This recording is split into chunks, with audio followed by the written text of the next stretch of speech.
Welcome to the very first ever live edition of Texas High School Hoops. We already got Matthew ruining it. What are you doing, Matthew? We just hit the live button. Man, I was getting some stuff together and I hit the wrong buttons. It's all right. It's all right. You know what? First live stream, it happens.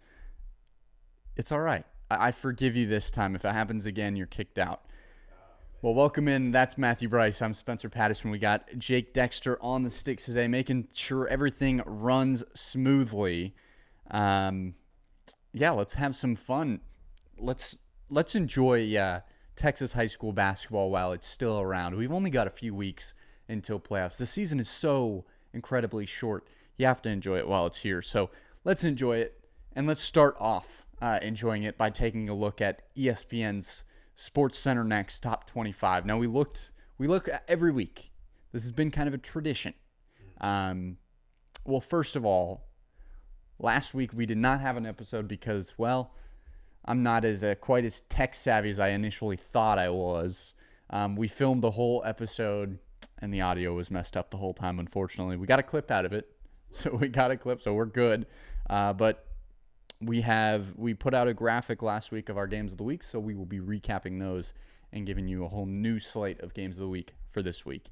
Now, let's look at the top 25 for ESPN. And, I think they might have been listening to us because Plano East is finally in the rankings at number 25. They barely got in there. Hey, it only took a 26-0 record against some of the best teams in Texas to offer. That's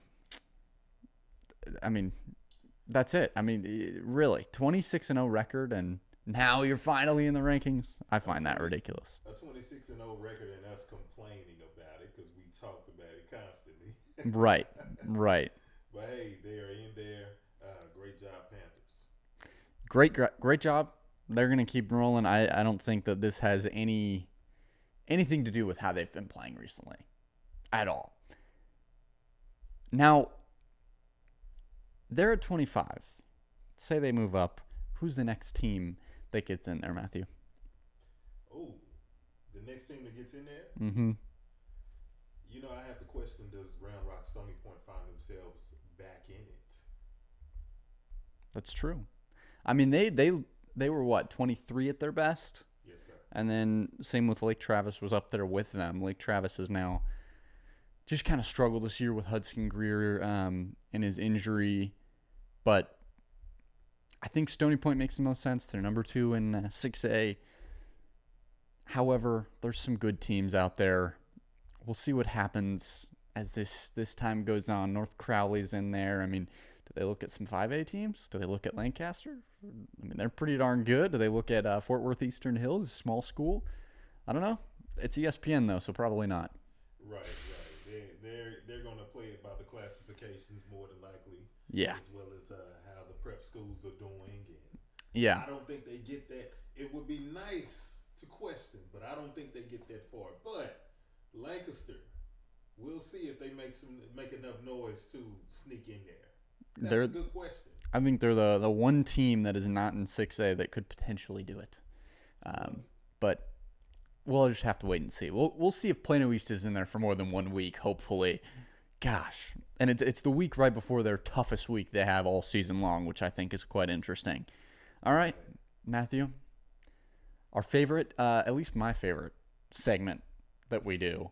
I don't know about you. I don't know what your favorite segment is, but just get ready. Upsets anyone?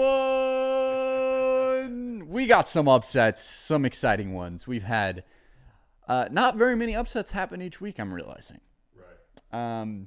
Because they're upsets. But you see a lot more in college basketball than you see in high school basketball. But we got some upsets, and there's some good ones at that.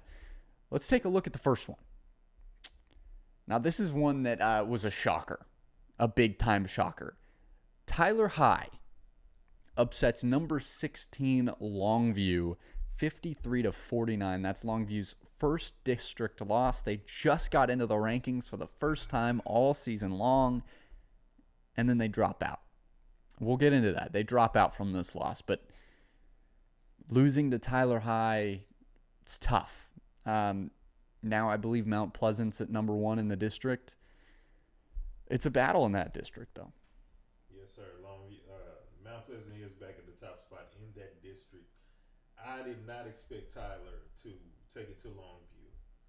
Now, my apologies to the folks in Longview, but is this something that you got to worry about? Dealing with success, dealing with the recognition. Because as we both know, Spencer, they were not ranked going into that matchup against Mount Pleasant.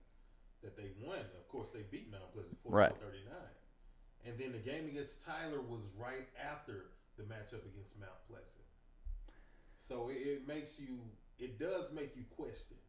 Do they know how to deal with the recognition? Do they know how to deal with the success? Now, of course, they get Longview Pine Tree this week, which I expect them to win. But you still got to play Mount Pleasant again coming up. Yeah, and Tyler High again, too. And I believe they may have another matchup with Hallsville, too. They should. We're just kind of getting into that round 2 of district play, so they're starting to play the same team twice, at least for most districts, especially in the DFW area. Longview's got a tough road ahead, but they're a really good team. Ranking at the end of the day shouldn't matter that much at all. Agree there. Next up, another fun upset in 5A. South Oak Cliff. They take down Dallas White. WT White 58-39. My goodness. And then you got to question, is that really an upset? I mean, we know WT White was ranked basically in the top 5. Yeah, they were in the top 5. And I believe South Oak Cliff had 2 losses in district already. But we also talked about the fact of how tough that district is because Kimball is in there too. Oh, yeah. So beating a team by 19 points, though. Yeah. A very good team. This is their second time playing each other, too. Yes, sir. Last time, Dallas White won 55-52. They won by 3, and to turn around and, pardon my language, but get mollywopped. Yeah, they did. You don't want that to happen. And South Oak Cliff protecting home court because that was in South Oak Cliff's home gym. Shout out to Coach James Mays at South Oak Cliff. It's a big win. Yes, sir. One of the greatest coaches in Texas high school basketball, as well as one of the greatest high school coaches in the high school basketball realm in the nation.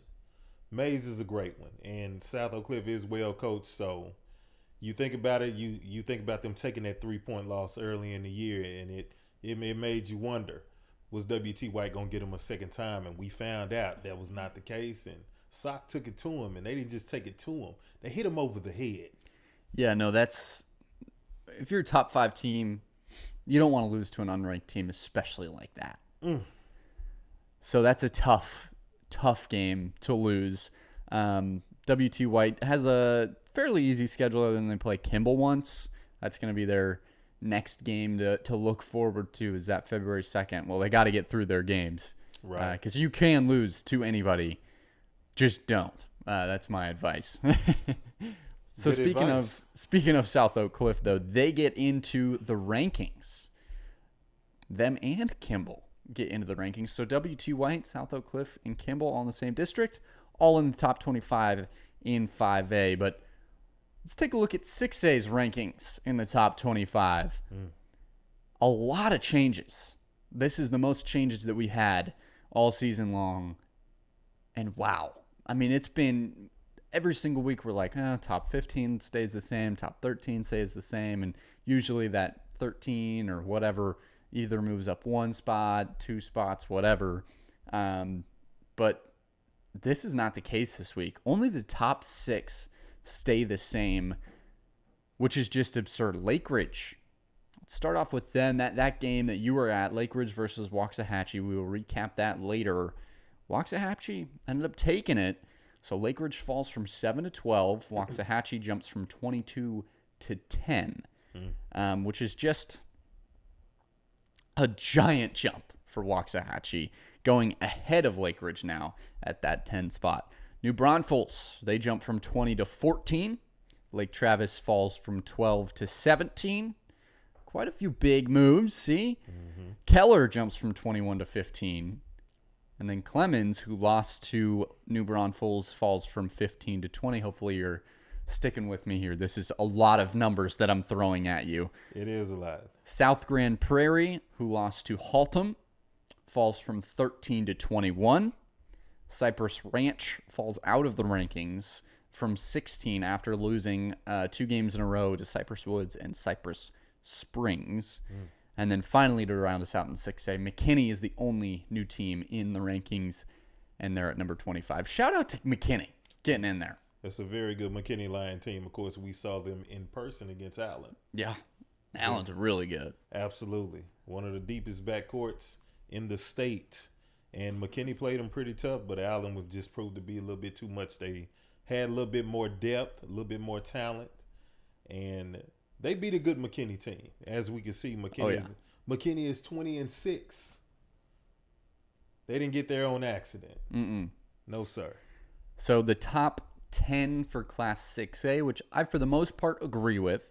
Plano East at 1, Stony Point at 2, North Crowley at 3, Atascocita at 4, Beaumont United at 5, Allen at 6, San Antonio Brennan at 7, Fort Banks Clements at 8, Seven Lakes at 9, and 10 is Waxahachie. I agree with this almost entirely. I think Louisville should be at number 9, and Seven Lakes should be at 11. That's the only thing that I have, because Louisville's at 11 right now. I think they're just an insanely good team, and it seems like they're at 11 every week, and they should be definitely moving up. And they have a tough test this week. Let's take a look at 5A. Well, first of all, give me your thoughts about 6A. I'm curious what you think. Well, I tend to agree with you when it comes to Louisville at 24-1 on overall. And as we both know, their only loss was to number 1 Plano East. Other than that, they beaten a good Marcus team. They beat a good Hebron team just this past week, which we know Hebron has been through the gauntlet because right before they played Louisville, they had to play Plano East.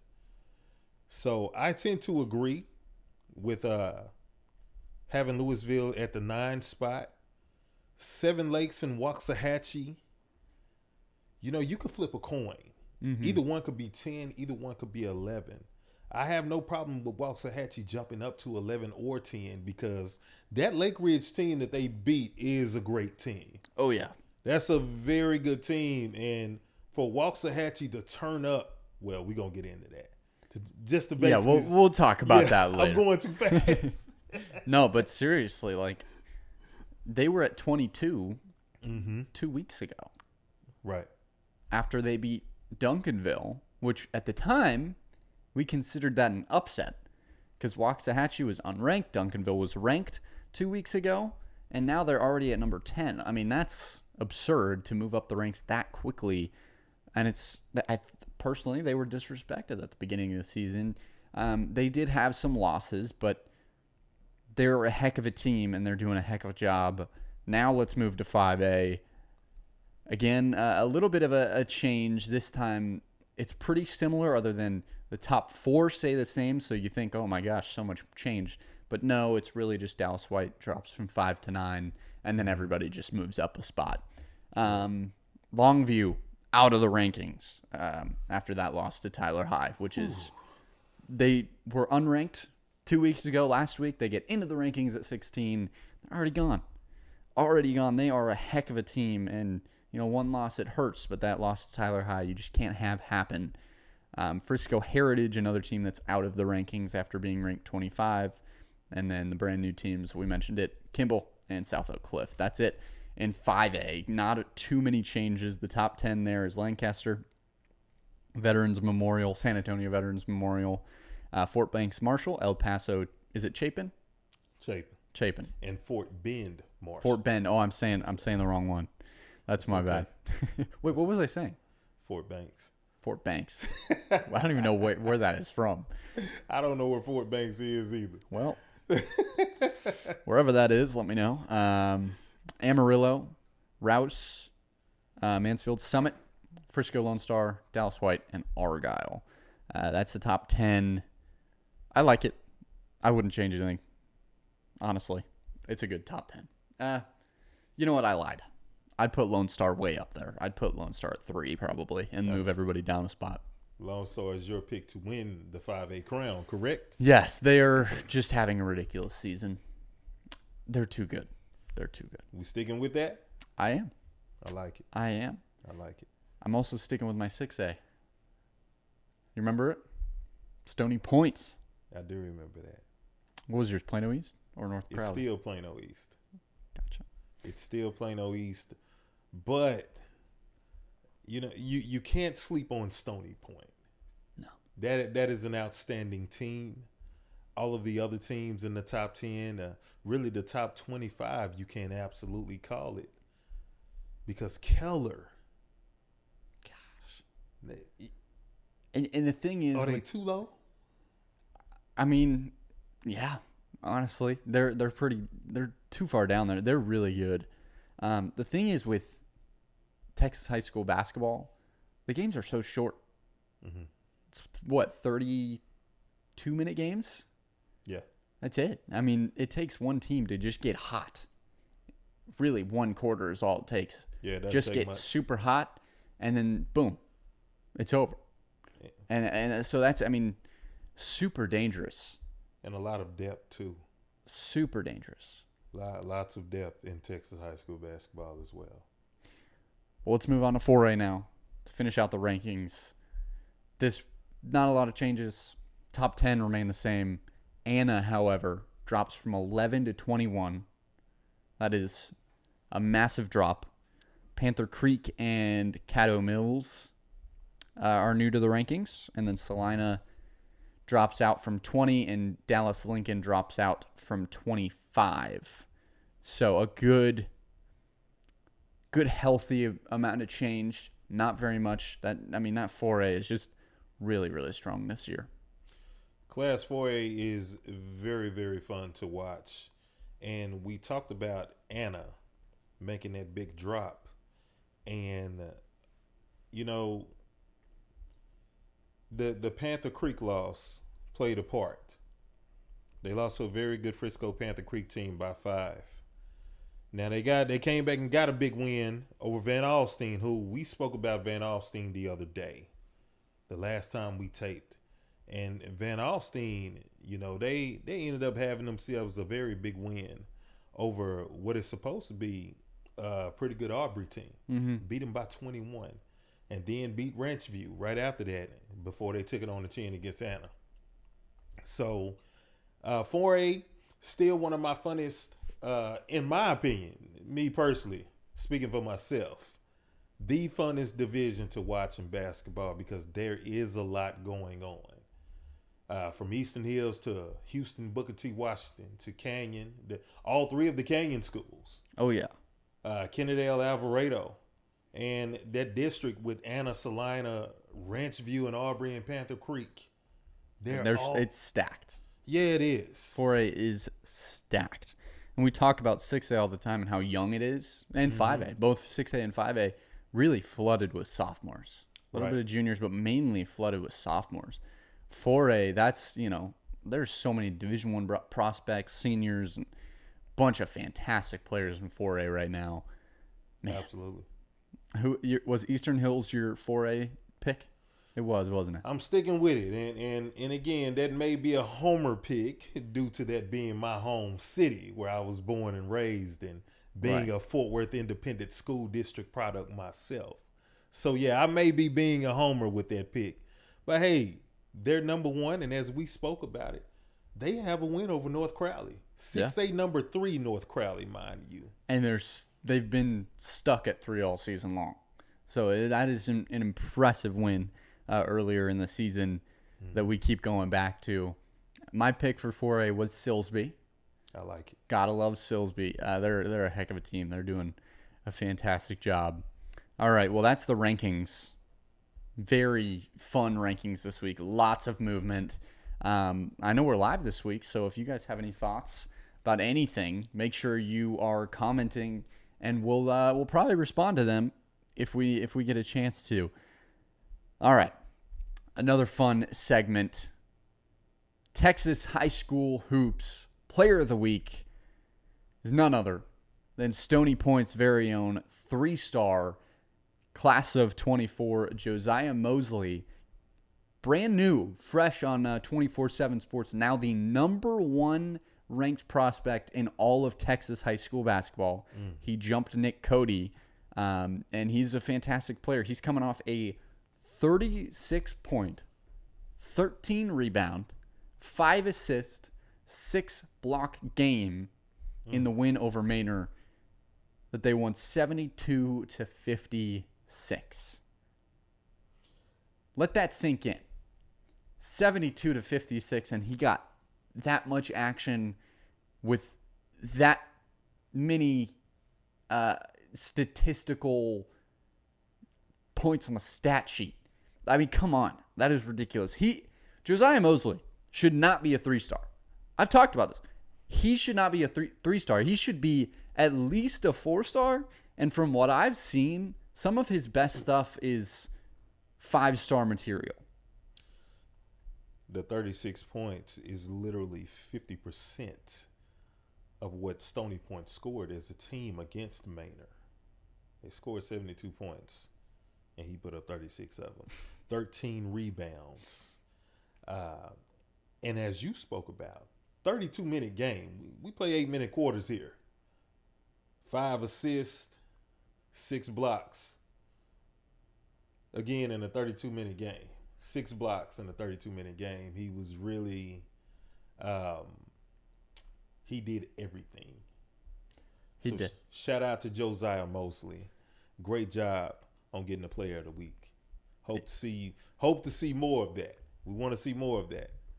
He is a signee to Villanova, Nice. so he will be heading to Villanova next year as he is a senior. Villanova's got a good player, really good. Him being a 3-star is just ridiculous. Actually, it might have updated since he is the best player in the state. Yeah, He's a 4-star now. Yes. So I think today he got bumped up from 3-star to 4-star. So shout out Josiah Mosley. Moving up. Good for him. He's a fun player to watch. Game recaps now. We had a bunch of games of the week. 9. Most games of the week. No, 10. 10 games of the week. Mm-hmm. Most games of the week that we've had the whole time we've been doing this podcast. So good for us. We're able to take on some more and enjoy some more basketball. Absolutely. Let's get right into it with a game that you went to on January 16th. The number 1 team in the state, Plano East.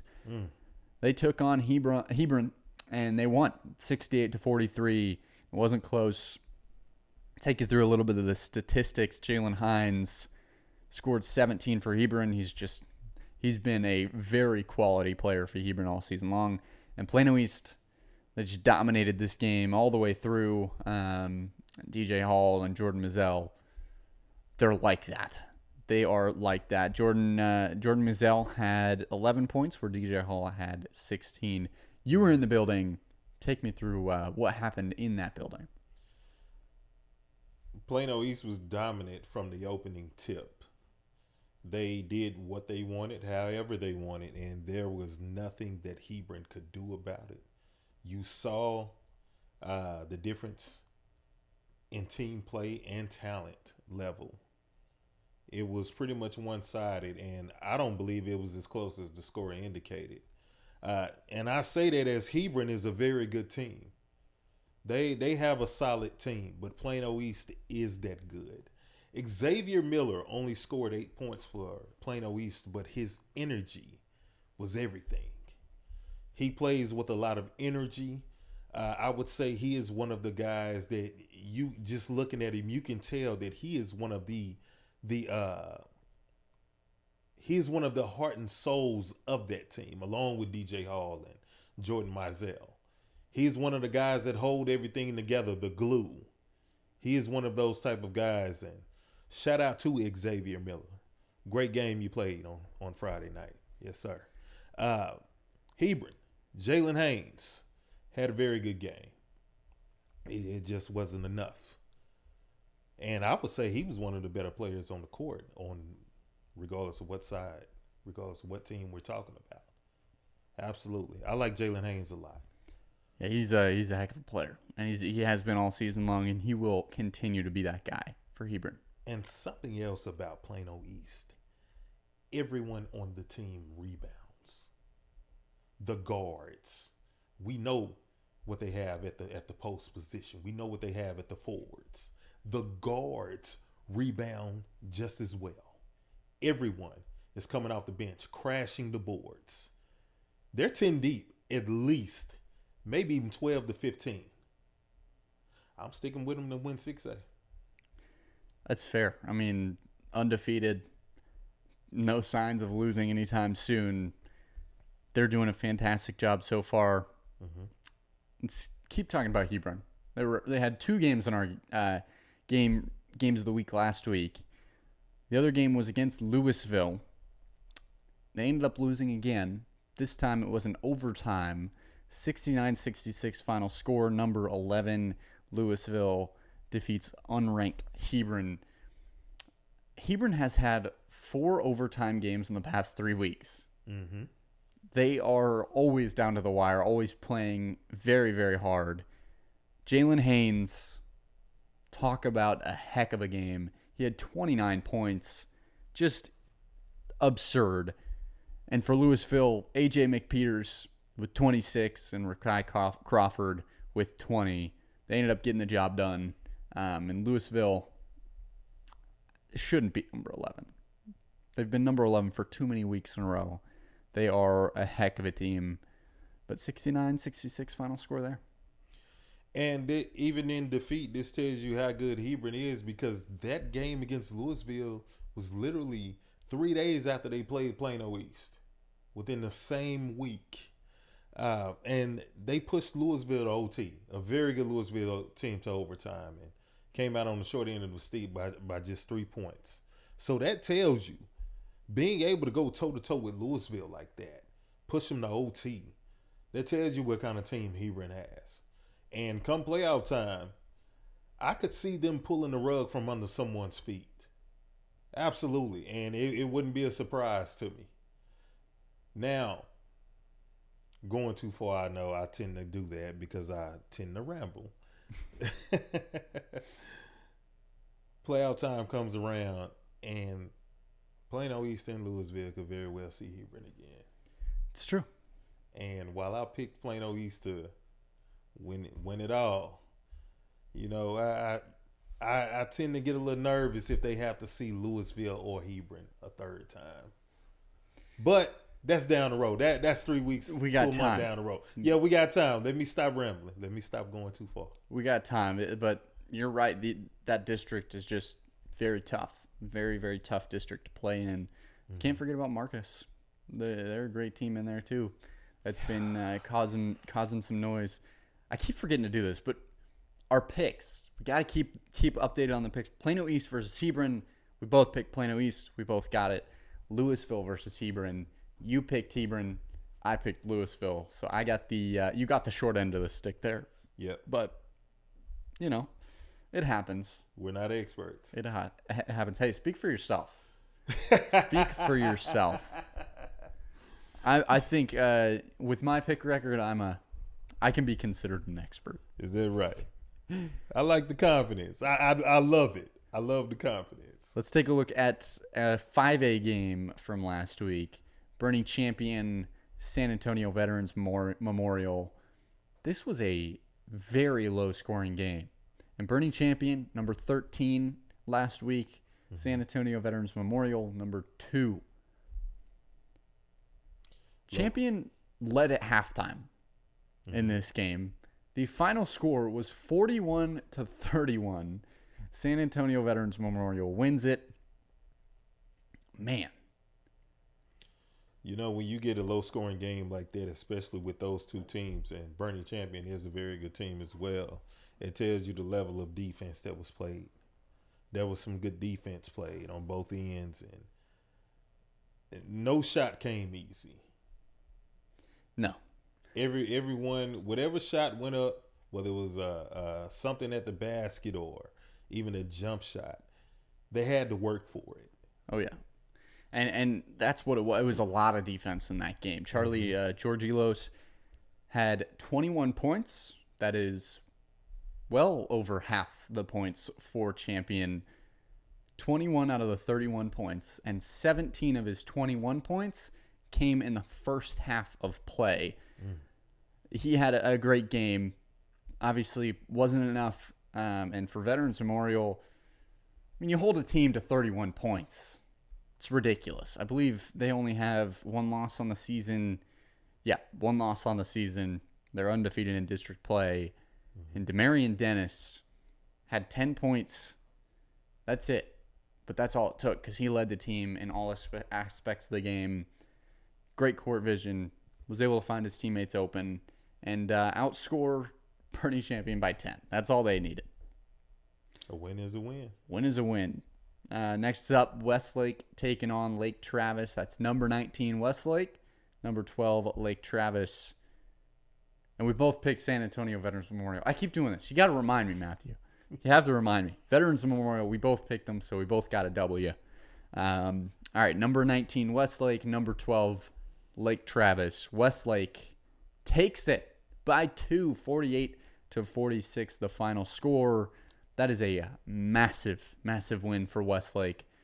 And I know I'm gonna mess up this name. Wonder Cahosi. I think that's right. Not sure. He scored 24 points to lead all scorers, and he hit 6 of 9 free throws, which included 5 of 8 of his free throws, all in the fourth quarter. That's big. That is what ultimately won them the game, is those free throws down the stretch. And Lake Travis, it's tough to look at it as a big loss because they were without their star player, Hudson Greer, who went down in injury the game before. We hope Hudson Greer's all right, but a big win for Westlake nonetheless. And we both picked Lake Travis to win that game. Yep. We both came out on the losing end.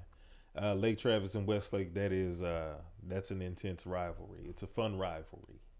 And a packed gym, everyone is there. The atmosphere is electric.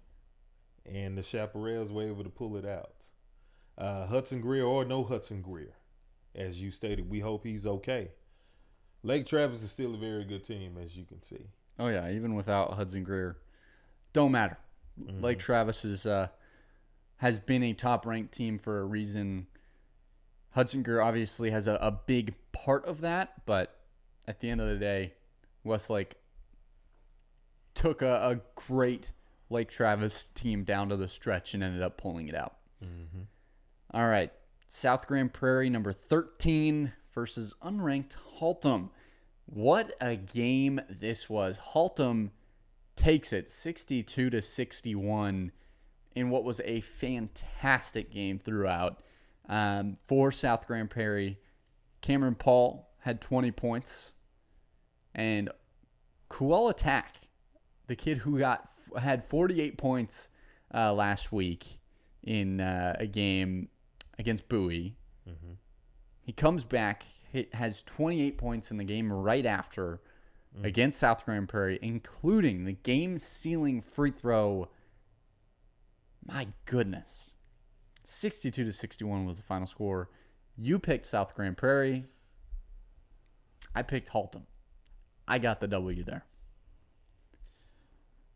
Very good game by Kuala Tak and Haltom Buffaloes as they continue to roll. They're playing some very good basketball in what we know is a very competitive district as well. Grand Prairie High, of course, Haltom ended up playing Grand Prairie High the next night after this game. 3 nights after this big win over South Grand Prairie, which the Gophers ended up winning. Yeah, that's a tough loss. That is.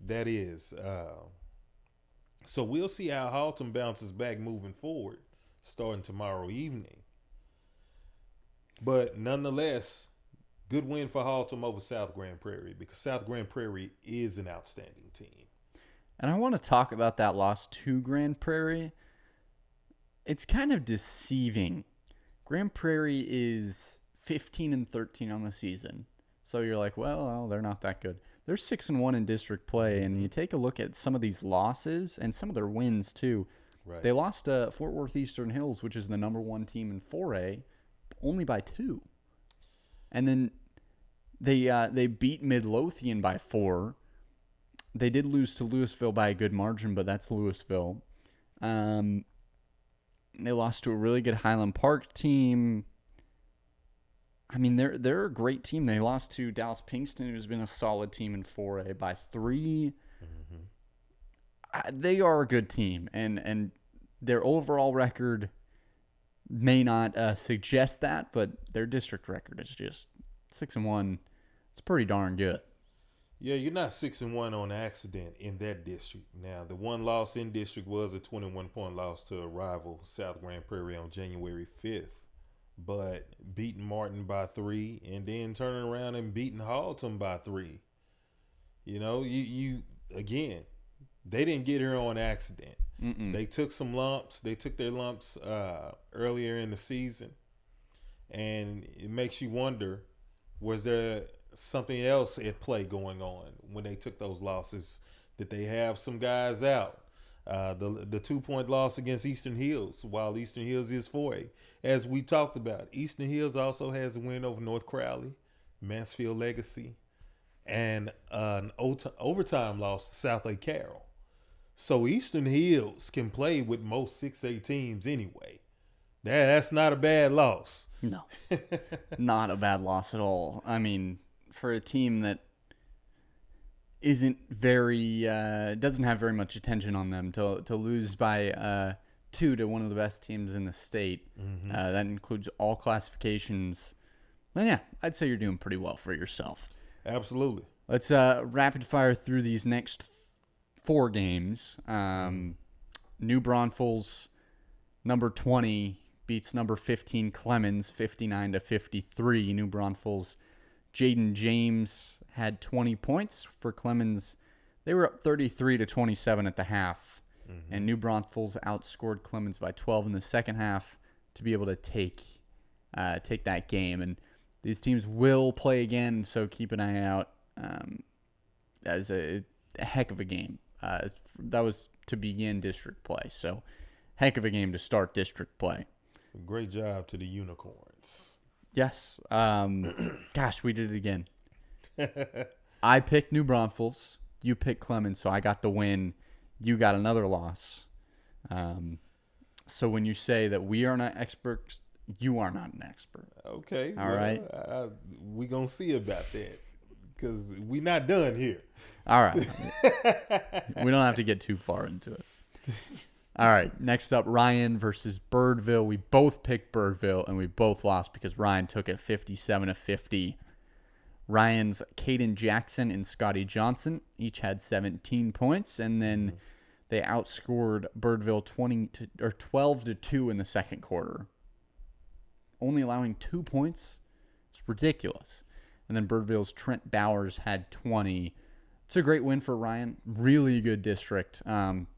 Those are the 2 teams that have been causing some noise on the upsets. They've been upsetting some teams, and Birdville got the short end of the stick this time. Right. Beating both of those teams with wins over Colleyville Heritage, Argyle, Yep. who are also in that district. So that too, we're talking about another competitive district. Great job to Ryan. Great job for pulling that win out over Birdville. And great job on holding them to 2 points in a quarter, which is hard to do. Doesn't matter how many minutes you play in a quarter. Oh, yeah. Outscoring them 12-2, that's pretty good. It's a big win for Ryan as they keep rolling in district play. Next up, number 12, Mansfield Timberview takes on Midlothian, who last week just dropped out of the top 25. They were at number 25 for 1 week before they fell out, and they were looking to get back into this game. They almost had it, but Timberview ended up taking the game 42-39. You picked Timberview. I picked Midlothian. And you know what? I'm okay with that because they only lost by 3. That is a tough battle against the number 12 team in the state. Timberview's Christian Jones had 19 points in the win and was the only Timberview player to score in double digits.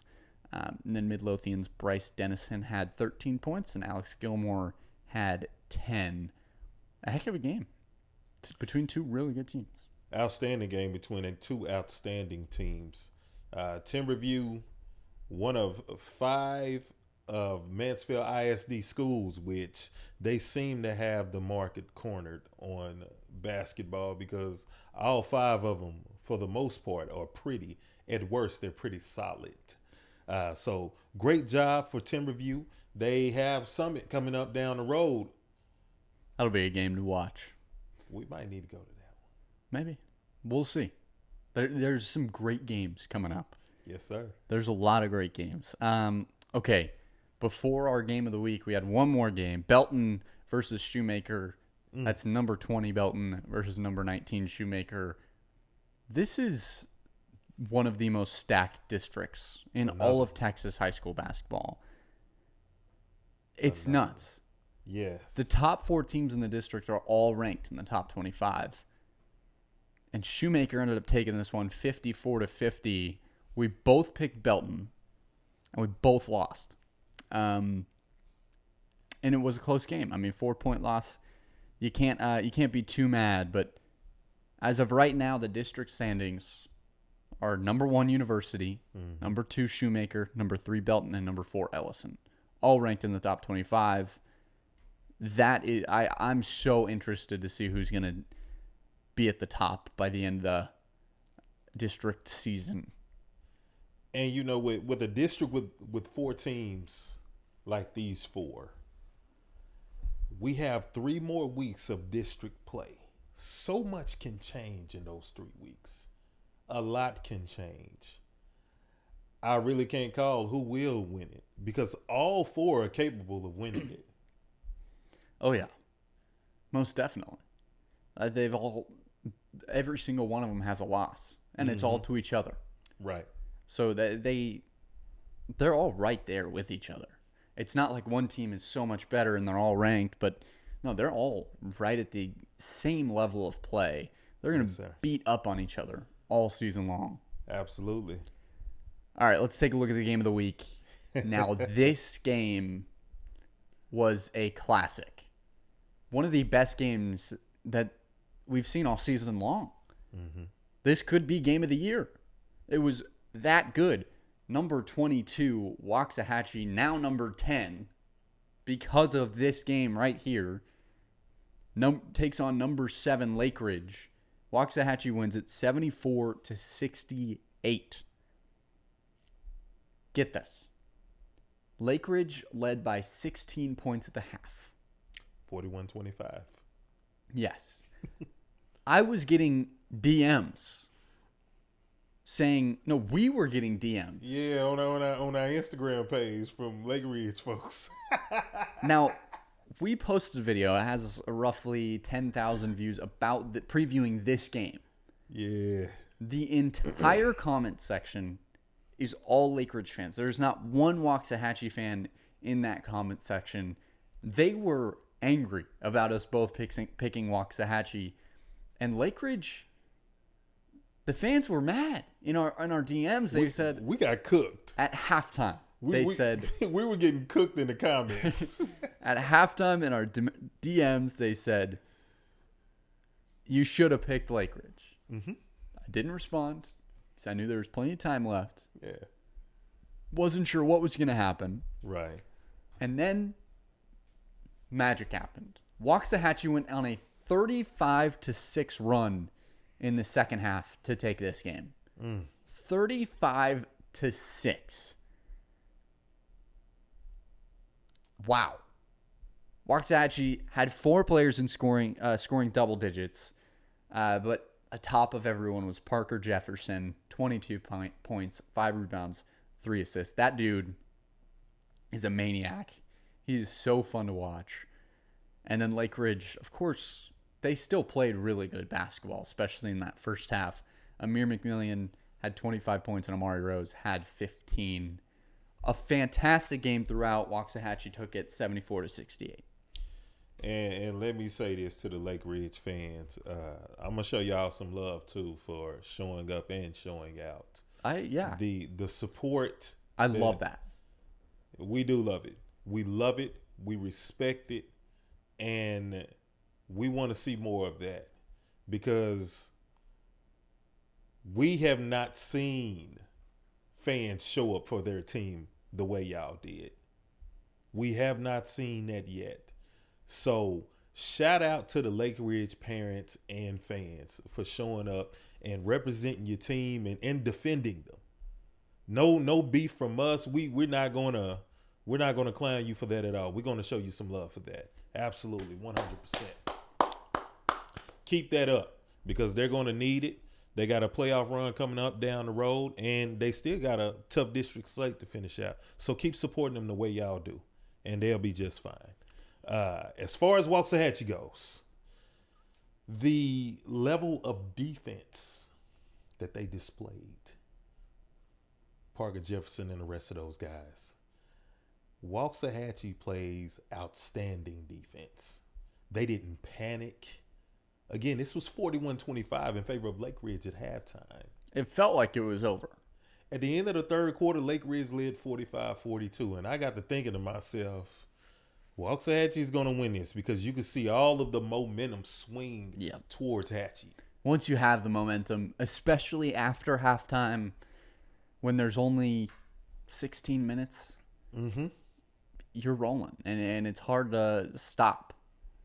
And Lake Ridge did a great job down in the fourth quarter trying to stop Waxahachie. It was 25-21 was the fourth quarter score. Right. So it's not wasn't a bad effort. It was just that third quarter that Waxahachie just took over. The halftime adjustments that were made by Waxahachie showed up in the third quarter and showed up in a little bit of the fourth quarter. Lake Ridge did not quit, but Waxahachie also took that best shot when Lake Ridge started coming back a little bit, and they started throwing those body shots back at Waxahachie. Waxahachie was able to come back and say, okay, well, here comes a haymaker right here. We're going to go to this free throw line and we're going to hit these free throws. Mm-hmm. Or you're going to hit that big three-pointer, but we're going to come right back and we're going to silence that. So everything that Lake Ridge was able to throw at Waxahachie in the fourth quarter, Waxahachie was able to answer it. And that's why they came out on top in a 6-point win. That district is really fun. Waxahachie currently 7-0 in district play. They're 16-8 on the season, but all of their losses are against really, really good teams and a lot of out-of-state teams as well. They play Lake Ridge again on February 9th. That is a game to most definitely look out for. That will be fantastic. Absolutely. So let's wrap up the last games of the week with our pick record. You know, you said we're not experts, but I beg to differ. 13-7 pick record is pretty darn good. You're at 10-10. Yeah, dance around 500 mediocrity. Just like my Dallas Cowboys. Yeah. I don't know if they might be a little less than mediocrity at this point. I mean, they went 12-5, but after getting smacked over the head by Green Bay, yeah, that's bad. Yeah. Yeah. All right. I'm going to get lit up for that. I know I am. Games of the week. It's time. Let's have some fun. Let's make some picks with our games of the week. There's a lot of good ones this week. We got 9 on the slate. And we got a lot of teams that we haven't talked about this season that we need to talk about. Let's start out. Keller, South Lake Carroll, 2 very solid teams. Number 15, Keller, they're 20-5 on the season, 6-0 in district play. South Lake Carroll, 17-6, 4-2 in district play. Now Keller, they're led by 3-star class of 24 BYU signee Brooks Barr. That dude is nuts. And class of 25 Steven Ramirez, who's averaging 21 points and 7 rebounds. Those two on the same court, it's a cheat code. Very much. That's a cheat code. South Lake Carroll seniors Jack Lawson and Christian O'Connor have been balling out this season. Expect to see big things from them in this game, especially, I mean, it'll be at South Lake Carroll. They have to bring their A game to beat Keller. Mm-hmm. It's going to be a tough game. So, Matthew, let's start it off here. Who are you going to pick? Keller. No Give me hesitation. the Indians. Yeah, give me the Indians by 8. Brooks Bar going to drop about 30. That's fair. Yep, Keller already has beat South Lake Carroll this season 64-44. Nonetheless, it's in South Lake Carroll's house. It's going to be a good game. I will be picking Keller with you, considering just how good Brooks Bar and Steven Ramirez are together. Brooks Bar is just... He's outstanding. He's electric. He is. Kid is electric. All right, next up, we'll keep it in 5A or 6A, excuse me. January 23rd, Fort Bend Travis 22-5, 7-3 in district play. They are at Fort Bend Clements, number 8, 23-0, 9-0 in district play. One of the only undefeated teams there are in all of Texas high school basketball. They're one of 2 undefeated teams in 6A behind Plano East, the number 1 team in the state. And they're led by 3-star class of 24. I'm going to try this name. Divine Ugo Chukwu. Don't know if that's right, but you live and you learn. You got to try. Absolutely. And they're also led by sophomore Aziz Olajuwon. You recognize that last name? Absolutely. The Dream. Akeem the Dream. That's his son, Aziz Olajuwon. He's a sophomore at Fort Bend Clements. This should be a good game. Fort Bend Travis, obviously that 22-5 record, sitting pretty. A couple of nice wins, and a couple of tough losses. They lost to Westlake and South Lake Carroll, also Fort Bend Elkins, and then they lost to Fort Bend Clements on December 8th. That final score was 48-47. Fort Bend Clements just barely snuck away with that one. But they've got 3 losses in district play, 1 to Fort Bend Clements, the other 2 to Fort Bend Elkins. Should be a good game. But it's the number 8 team versus an unranked team. Do you take the upset? Not in this matchup. I take Clements to win this matchup. I do think it will be below double digits. I'm thinking Clements by 7. Oh. Yeah, Travis is going to play another great game. But Clements is still the better team overall. I expect them to be 24-0 when it's all said and done. They're a fantastic team. Yes, sir. I'm going to ride with you.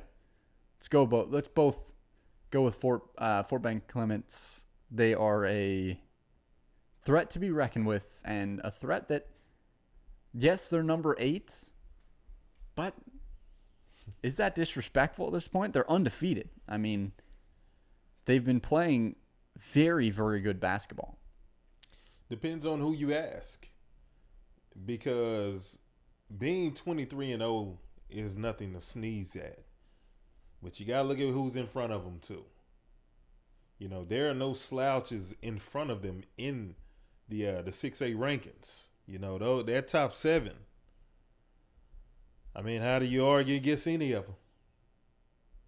So I would say leave them at 8 for now. And it does not have anything with what Clements may not be, but more so about what the other teams are. Yeah, Fort Bend Clements, very, very good team. We'll see what happens. We both pick them. Yes, sir. Next up, number 12, Lake Ridge, 22-4, 6-1 in district play in Duncanville's house. Duncanville, 11-9, 5-2 in district play. That 11-9 record, very deceiving. Those 9 losses are against some of the top teams in all of the country, including one to Montverde. So you can't really bat an eye at that 11-9 record. They're obviously playing good in district play, 5-2. Can't get better than that. Well, you can, but for Duncanville, against teams like Lake Ridge and Waxahachie, you really can't. You really can't get better than that. They are such good teams. So Lake Ridge, they've got 4 players scoring in double digits on average. Amir McMillian and Amari Rose have been just doing their thing. Those are the 2 guys to look out for. Amir McMillian, obviously a very fast player. And after that loss to Waxahachie, I'm sure they've got some extra motivation. Oh, yeah. I mean, you lose a game like that, you're not losing another one this season, right? You got to imagine that's the way they're thinking. And then Duncanville, a team you always have to keep an eye on. There's never a moment where you can blink because they are a fantastic team with a lot of young talent. Mm-hmm. But the key word is they are young. They don't have any seniors this season. And they're led by class of 25, 4-star Caden Edwards, which at this point, do you need seniors when you got him? He's averaging 23 points per game. They've also got 4-star class of 25, BJ Davis-Ray. He's got 17 points, 8 rebounds a game. Both those guys are the real deal. Right. And then having a guard like Beckham Black, one of the best freshmen in the state, in my opinion. He's the best freshman in the state. Those 3 guys make them a contender in every single game. So, Lake Ridge or Duncanville?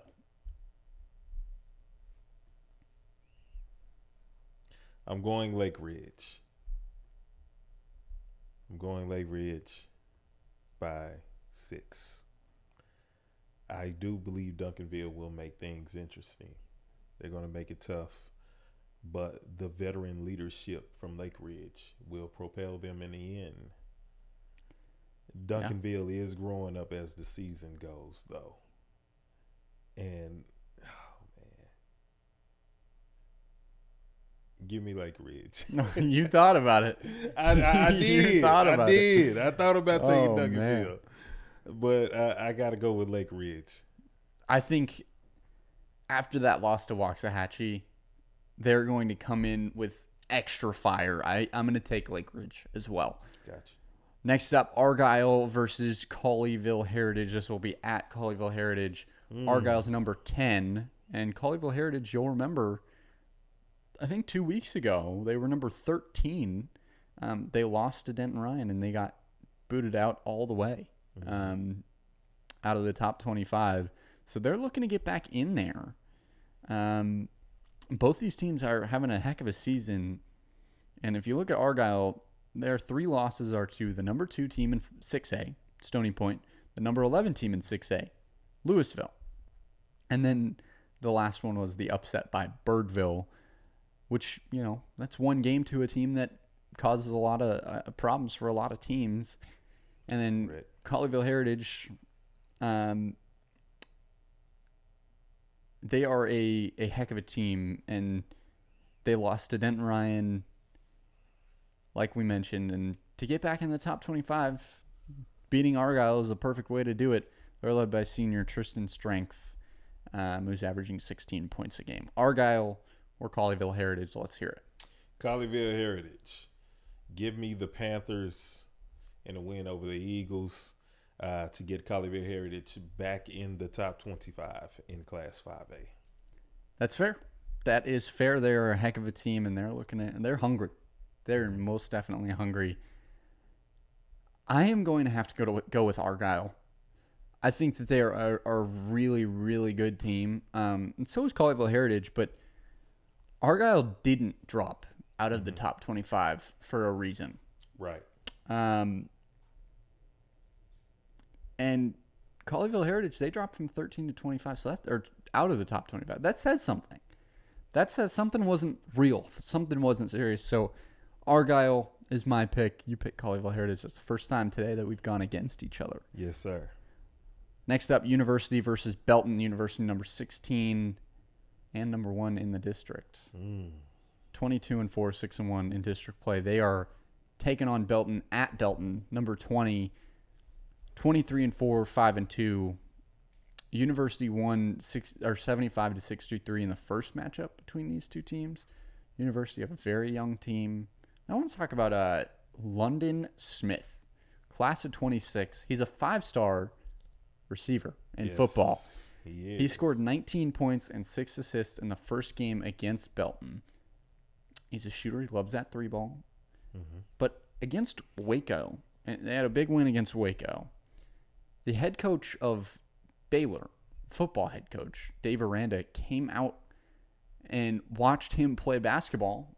And of course he balled out, which I think is just so awesome to see a football coach coming and seeing the dual sport athlete at work. That must feel so cool for London Smith. He's still uncommitted, so obviously just a sophomore. A lot of time left, and he's still getting recruited by some of the best schools in the country. So I'm sure he's having a blast playing some basketball. Keandre Brooks, another guy for University that's been a player to watch. He's coming off a first-team All-District season as a freshman. And then Belton, their 3 losses are to Crum, Haltom, their 4 losses, Crum, Haltom, Shoemaker, and University. All very, very good teams this season. That's not bad at all. No. And they are led by Montana State commit Trap Johnson. Fun player, fun name. But is it enough to beat University? Give me University for the sweep. Oh. Okay. I like University. I feel like they're a deeper team than Belton. It's not just the London Smiths. They have more depth than Belton has across the board. So give me University for the sweep. And University roll to 23-4. This game could go either way. We both know that. Right. It's at Belton, Mm-hmm. but I'm still going to pick University. I really like London Smith. I really like how much depth this team does have. Mm-hmm. Belton, they are a good team, but that Shoemaker loss, I mean, they only lost by 4, but the loss against Shoemaker just showed me that, yes, they lost to Crum, Haltom, and University, but I don't know if they can compete with University, Shoemaker, Ellison every single game, especially playing Shoemaker University back-to-back. That's murderer's row, man. That district is just so difficult. So give me University, and we'll go to the next one. Newman Smith versus the Colony. This district is another fun district with Lone Star in there as well. Well, Newman Smith, 15-6 on the season, 5-2 in district play. They are playing the Colony at the Colony, which the Colony is number 15 in 5A. They're 20-4 and 5-1 in district play. Newman Smith, they've won every game since they lost to Lone Star. So has the Colony. Mm-hmm. However, Nick Cody has not been back on the court. Not sure if he will be on the court for this one. I hope he's okay and that he's ready to play, but either way, I fully expect senior Calvin Blue to step it up and plenty other Newman Smith players to step up. But I really like Calvin Blue. I think he's a heck of a basketball player. I expect him to step up. Very dynamic guard. Explosive. Yes, sir. The Colony won the first meeting, 61-42, and they're led by Dakari Spear. That dude is legit. He's a 4-star, class of 26. And, of course, you got 2 more class of 26s to hang right with him. Bryce Dixon, Xavier Green, both really good players. And it's a very important game for the Colony, with only one district loss being to Lone Star. They have a game against Lone Star coming up. Lone Star 7-0 in district play. They need a win here to keep up with Lone Star to try and win this district. Mm-hmm. So do you think they do it? I think the Colony takes it. While I do love the backcourt that Newman Smith has, the depth that the Colony has across the board will be a little bit too much for the Trojans. And so I expect the Colony to sweep Newman Smith. I agree with you. I think with Nick Cody either not being on the court or not being fully 100%, I can't take Newman Smith. Nick Cody is just everything to that team. I think he's such an important player. Mm-hmm. So I'm going to have to pick the Colony in this one. So we'll ride together. Next up, we are going way out. To the Panhandle. Number 5, Amarillo, 23-4, 2-0 in district play, playing at Palo Duro. Number 11, They are 18-4, 3-0 in district play. So undefeated district teams taking on each other in 5A. Now, Amarillo has taken down some of the best 6A teams, including Westlake, McKinney, and they only lost to Beaumont United by 4. So that's a very important game to look at. They're led by 3-star senior High Point commit Braden Housen, and he's been a beast all season for Amarillo. Taking a look at Paulo Duro, their strength of schedule definitely hasn't been quite as strong as Amarillo, but they still have succeeded very, very well. And if you take a look at it, they do have a very impressive win over Colleyville Heritage, 64-49. And junior Victor Juarez, one of those two, has been a key piece for Paulo Duro all season long. He's putting up 18 points, 4 assists, and 3 steals a game. This will be a fun one. Number 5 taking on number 11. Who you got? Give me the Sandys, Amarillo High. I think they win by 9. Okay. Amarillo High has a little bit more depth than Paulo Duro does. Paulo Duro, they are a fun team to watch. They have some athletic guys, but Amarillo has more depth across the board, whether it's the guard or the post position. So, yeah, give me the Sandys to keep rolling. I'm going to go with you, and I'm going to go because of their strength of schedule. I mean, playing against those really tough 6A teams early in the season, I think was so important for them. And I think that's a big reason why they're ranked number 5. So I'm going to have to go with Amarillo. I think they get their 3rd district win over Paulo Duro. Next up, Louisville versus Plano East. This game, we thought about putting it at the game of the week. We just couldn't. I mean, it was very, very close. Louisville, number 11 in 6A, 24-1. Their one loss to Plano East. They're 6-1 in district play. They take on the number 1 team in the state, undefeated, 26-0. You can't get better than them in the state of Texas right now. Louisville, they're on a 9-game win streak, though, and they've had many impressive wins this season. Senior Rakai Crawford and junior AJ McPeters, who we talked about a little bit before, they've been on a tear. I mean, it's hard to stop a team that's rolling this fast, but Plano East, they're the team to beat right now. They've been rolling for weeks and weeks and weeks at the number 1 spot.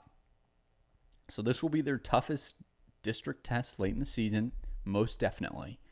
3-star junior DJ Hall is a beast. I expect a lot of colleges to be calling his name and numbers soon, because he only has 1 offer from Texas State, which is just absurd to me. He, first of all, shouldn't be a 3-star. Second of all, needs more Division I offers. And to be honest, P5 offers. He is a heck of a player. And then senior Jordan Mizell has been incredible too. I mean, he's been a guy to look out for. That whole Plano East team, the way they play basketball together, they have no big-name players at all. I mean, I think in the McDonald's All-American nominees, I'm not sure. I know that the roster officially comes out tomorrow for the McDonald's All-Americans. We probably won't see any Plano East players on there, unfortunately, because these guys aren't highly regarded prospects.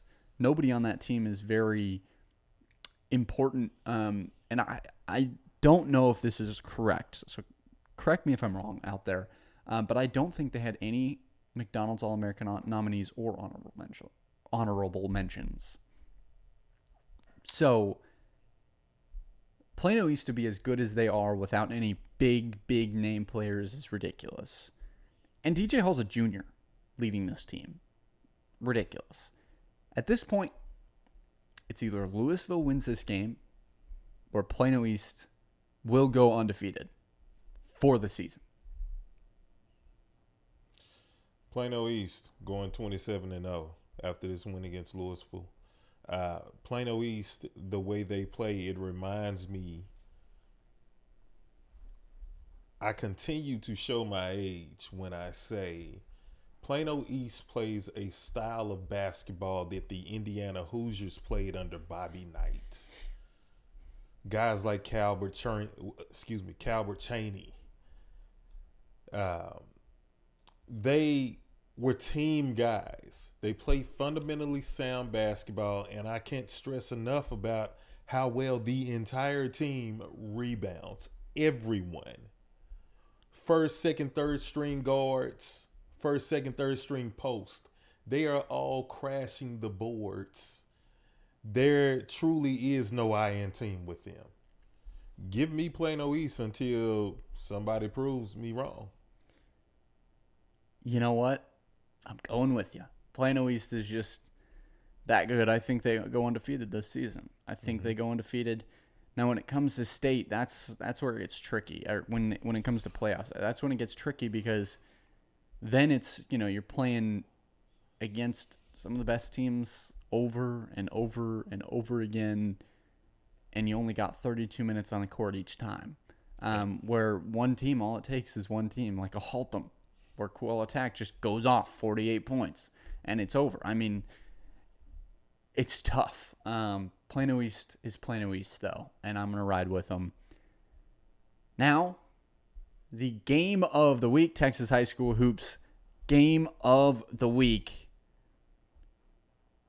Beaumont United taking on Atascocita. Atascocita number 4 in 6A. Beaumont United number 5. Now let's take a look at Beaumont United. 24-1, 6-1 in district play. They played Atascocita once before, and they lost. 85-65, Atascocita won by 20. Still remains as their only loss. Beaumont United, led by 3-star New Mexico signee Cade Dotson. Dude is a baller. 19 points a game. Very skilled all the way around. And then they're also led by 3-star senior Clarence Peya, I believe, who's averaging 18 points and 7 rebounds.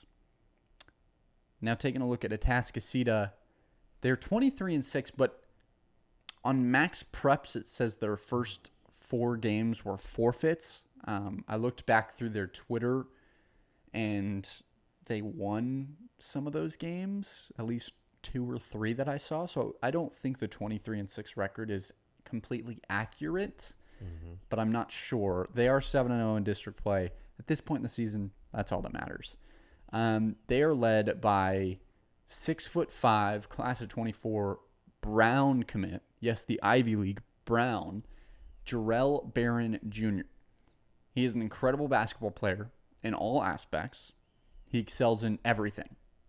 And when I say everything, I truly mean everything. Because he has a 4.8 GPA. I didn't even know that was possible. How do you get that high? I mean, you getting all A+ at that point. Plus. Like, he's... Man, 4.8 GPA. It makes sense why he's going to an Ivy League school. Yeah, he's going Jarrell Barron Jr. is ridiculous at everything he does. He's an incredibly high IQ basketball player. But I'm also very impressed by class of 26, 6'5", Zason Salanoa. He had a number of massive games this season. He actually had a 19-point game with 5 of them being threes. In the win over Westbrook. He's also incredibly smart. Get this. 4.6 GPA. What are they putting in the water at Atascocita? Are these guys the valedictorians and the salutatorians for Atascocita? Yeah, what's going on? I got to tell you, and to give those guys extra love, they're student athletes. They're playing basketball while maintaining 4.8, 4.9, and 4.6 GPAs at the same time while being athletes. That is not easy. And it's not easy when you're not an athlete. They're doing it while being athletes. That is fantastic. It says a lot about how mature they are. And that's part of the reason why Atascocita is as good as they are. I mean, Jarrell Barron Jr., being a senior, I mean, he's been playing high-level basketball for a long time. To keep playing high-level basketball, the amount of hours you have to put in to play this good of basketball and then to have a 4.8 GPA. The amount of hours that you have to put in to have a 4.8 GPA, I can't imagine how much time he has to do anything else. I doubt he has any. Well, obviously both really good teams. Right. Number 4 and number 5. It's a game of the week for a reason. Matthew, who are you picking? Atascocita is at home. I got to take them. You know, the 20 or 21 point win that they had over Beaumont United earlier in the year, that was in Beaumont. So give me Atascocita winning at home. I do think United can keep it close, but a win is a win. And give me Atascocita. I like that pick a lot. I like taking the home team. I like Atascocita. I have to go with Beaumont United. I don't think they can lose to Atascocita twice. I think they come in with a little bit of extra motivation in this one. It's their only loss of the season. Mm-hmm. They don't want to make it 2. I think Cade Dotson goes absolutely nuts this game because that dude is a hooper. I love Beaumont United. I love what they've been doing all season. They've been a fantastic team for years. And Cade Dotson, he's very capable of running off a 40 to 50 point game. He's got it in him to do it. So I completely understand why you're taking United. And I get it. I don't think it takes a 40 to 50 point game for Cade Dotson to win this game for Beaumont United. It shouldn't, but he can. But 20 plus. Yeah. Sure will cause some havoc in this game. So out of the 9 games, we picked all of them the same except for 2. Right. It was Argyle versus Colleyville Heritage. I picked Argyle. You picked Colleyville Heritage. And then the game of the week, we split. I picked Beaumont United. You picked Atascocita. Well, our first live show wrapping up. Wow. Let us know what you guys think. We had some fun on here. It was an enjoyable on this Monday night. It's going to be a fun week of basketball. Mm-hmm. I can't wait. We have our picks set. They're locked in, and it's live, so we can't go back and change it. No editing will fix this. So it'll be fun. I'm excited for this week. This is one of the most anticipated weeks I've been looking forward to, simply because of Plano East versus Louisville. That's going to be a heck of a game. It is. And the Beaumont United Atascocita game. It's going to be fun. Matthew, are you planning on going in any games this week? Lake Ridge and Duncanville is intriguing. Okay. And Newman Smith at the Colony is very, very intriguing. A big Saturday matchup over in Fort Worth. Eastern Hills is playing Dunbar on Saturday at Wilkerson Grinds. So that may be a move. Yeah. That might be a move on Saturday. We will see. Not going to make any promises, but I think I'm going to try to make Plano East versus Louisville. I think that would be a fun one to go to, seeing the number 1 team in the state in action, whom you've seen many times. I have not been able to make a game yet. So potentially we'll go to that game. We shall see. We'll keep you updated. Make sure you follow all of these social medias, Texas High School Hoops. It's TXHS Hoops on every platform except for Twitter, where it is Texas HS Hoops. Thank you for coming and joining us for our first ever live edition. This has been episode 4 of Texas High School Hoops, presented by Game On Sports. That's Matthew Bryce. We got Jake Dexter on the sticks doing his thing. I'm Spencer Pattison. Let's do it again next week. See ya.